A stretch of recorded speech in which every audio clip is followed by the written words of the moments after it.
সাংবাদিকবৃন্দ, আসসালামু আলাইকুম। আশা করি আপনারা ভালো আছেন। আপনারা জানেন, গত 12 ডিসেম্বর 2025 দুপুর আনুমানিক 14:20 ঘটিকার সময় পল্টন থানাস্থ বিজয়নগর বক্স কালভার্ট এলাকায় মোটরসাইকেল আরোহী দুর্বৃত্তের গুলিতে ইনকিলাব মঞ্চের মুখপাত্র জনাব শরীফ উসমান বিন হাদি গুলিবিদ্ধ হন। দ্রুতই তাকে ঢাকা মেডিকেল কলেজ হাসপাতালে প্রেরণ করা হয়। পরবর্তীতে রাজধানীর একটি বেসরকারি হাসপাতাল এভার কেয়ারে ভর্তি করা হয়। পরবর্তীতে উন্নত চিকিৎসার জন্য এয়ার অ্যাম্বুলেন্স যোগে তাকে সিঙ্গাপুরের জেনারেল হাসপাতালে ভর্তি করানো হয়। সেখানে চিকিৎসাধীন অবস্থায় 18 ডিসেম্বর তিনি শাহাদাত বরণ করেন। ইন্না লিল্লাহি ওয়া ইন্না ইলাইহি রাজিউন। আমরা তার বিদেহী আত্মার মাগফিরাত কামনা করি। আল্লাহ তাকে জান্নাত নসিব করুক এবং তার পরিবারকে এই শোক সইবার মতো শক্তি ও সামর্থ্য দিক। এই ঘটনার প্রেক্ষিতে রাজধানীতে পল্টন থানায় একটি নিয়মিত মামলা রুজু হয়, যা পরবর্তীতে হত্যা মামলায় রূপ নেয়। প্রিয় সাংবাদিক ভাই ও বোনেরা, ন্যাক্কারজনক এই ঘটনার পরপরই Dhaka metropolitan police, DB, CTTC, RAB, CID, BGB ঘটনায় জড়িতদের শনাক্ত করে গ্রেফতার করে আইনের আওতায় আনার জন্য কাজ শুরু করে। ঘটনাস্থলে উপস্থিত ব্যক্তিদের দেওয়া তথ্য, সিসিটিভি ফুটেজ বিশ্লেষণ, ওপেন সোর্স ইন্টেলিজেন্স এবং তথ্য প্রযুক্তির সহায়তায় ঘটনার দিনই শুটার ফয়সাল করিম মাসুদ ওরফে দাউদ ওরফে রাহুল এবং তার সহায়তাকারী মোটরসাইকেল চালক মোহাম্মদ আলমগীর শেখকে শনাক্ত করা হয়। তাৎক্ষণিক তাদের গ্রেফতারের জন্য আইন শৃঙ্খলা বাহিনীর একাধিক টিম সাভার, হেমায়েতপুর, আগারগাঁও, নরসিংদীতে অভিযান পরিচালনা করে। ধারাবাহিক অভিযানের অংশ হিসেবে ডিএমপির একটি টিম ময়মনসিংহের হালুয়াঘাটের সীমান্তবর্তী এলাকা পর্যন্ত অভিযান পরিচালনা করে। প্রিয় সাংবাদিক বৃন্দ, আপনারা জানেন, এই ঘটনার সাথে জড়িতদের আইনের আওতায় নিয়ে আসার জন্য আমরা যথাসাধ্য চেষ্টা করছি। ইতিমধ্যে সংশ্লিষ্ট মামলাটি নিবিড় তদন্তের জন্য ঢাকা মহানগর গোয়েন্দা পুলিশের নিকট হস্তান্তর করা হয়েছে। তদন্তকালীন এ যাবৎ এ ঘটনা সংগঠনে পরিকল্পনায় অংশগ্রহণ, ঘটনায় ব্যবহৃত অস্ত্রগুলি লুকানোর সাথে জড়িত, ঘটনার মূল দুই হোতাকে পলায়নে সহায়তাকারী সহ মোট 11 জনকে আমরা গ্রেফতার করতে সক্ষম হয়েছি।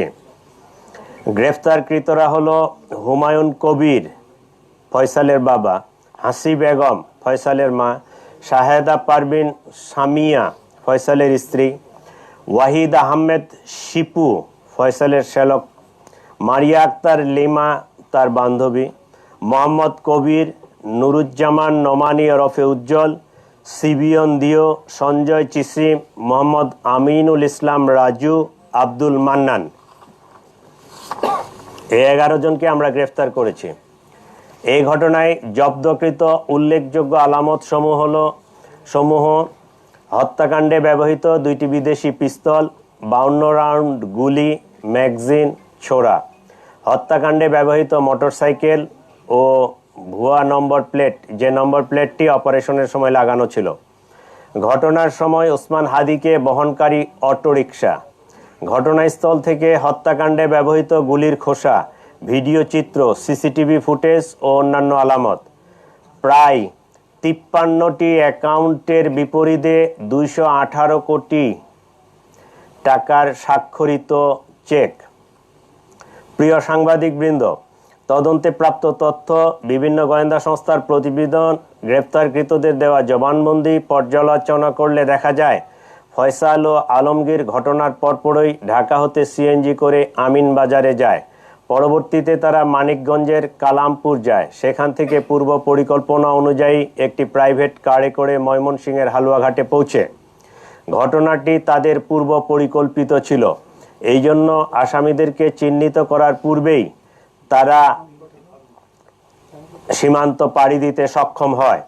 হালুয়াঘাটের পূর্বে মুন ফিলিং স্টেশনে জনৈক ফিলিপ এবং সঞ্জয় তাদেরকে গ্রহণ করার জন্য অপেক্ষা করতে থাকে। ফিলিপ তাকে সীমান্ত পার করে ভারতের মেঘালয় রাজ্যে জনৈক পুত্তির নিকট হস্তান্তর করে। পুত্তি এক ট্যাক্সি ড্রাইভার স্বামীর কাছে তাদেরকে হস্তান্তর করে। স্বামী মেঘালয় রাজ্যের তুরা নামক একটি শহর আছে, সেই শহরে তাদেরকে পৌঁছে দেয়। আমরা ইনফরমাল চ্যানেলে মেঘালয় পুলিশের সাথে যোগাযোগ করে যেটি জানতে পেরেছি, তারা ইতোমধ্যে পুত্তি ও স্বামীকে গ্রেফতার করেছে। আমরা সন্দেহ করি আসামিদ্বয় অবৈধ পথে সীমান্ত পাড়ি দিয়েছেন। এই ঘটনার সাথে বিভিন্নভাবে জড়িত থাকার কথা স্বীকার করে গ্রেপ্তারকৃতদের মধ্যে 6 জন স্বীকারোক্তিমূলক জবানবন্দি প্রদান করেছেন এবং 4 জন সাক্ষী তারাও 164 ধারায় সাক্ষ্য প্রদান করেছেন। প্রিয় সাংবাদিকবৃন্দ, চাঞ্চল্যকর এই ঘটনায় রুজুকৃত মামলাটি অত্যন্ত গুরুত্বের সাথে আমরা তদন্ত করছি। গ্রেপ্তারকৃতদের কাছে পাওয়া তথ্য, সাক্ষীদের জবানবন্দি, উদ্ধারকৃত আলামত পর্যালোচনা ও সার্বিক বিবেচনায় মামলাটির তদন্ত শেষ পর্যায়ে রয়েছে।